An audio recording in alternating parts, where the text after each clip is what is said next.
is net, oh mein Gott, wat feier as, dat du an deinem Land ugefangen hus, der kassei Glanz, niemals verdunkeln ans, was as eng flammet lächen, Käfer leck ob der Welt kassenger Kraft widerstun, glicks eilig as den hinogend as sein, dauschen heiert.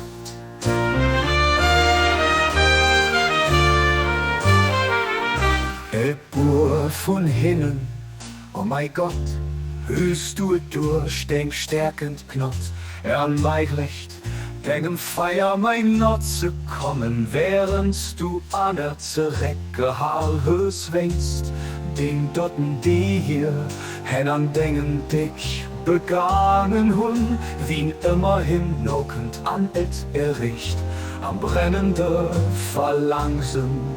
Den Schönheit zu gucken, gezeil Leben hier ob. Dengem Pater könnt zu dir erup, ganz lass geleist von allem außer dir.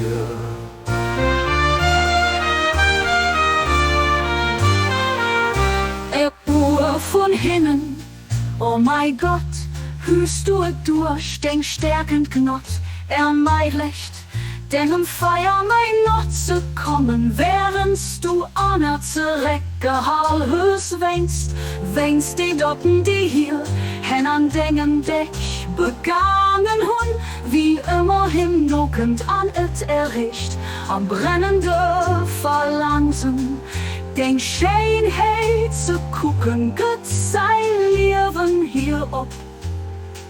Dengem Pader könnt zu dir erup, ganz lass geleist von allem außer dir.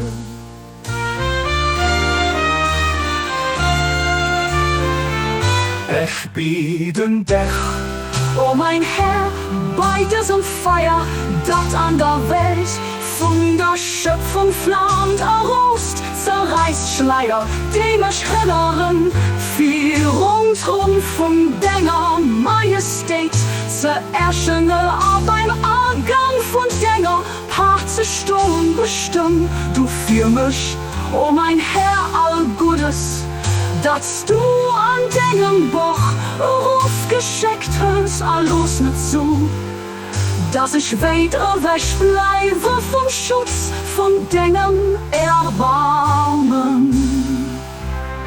Mächtig bist du zu machen, was dir gefällt, du bist wirklich den Allmächtigen, der Generästen.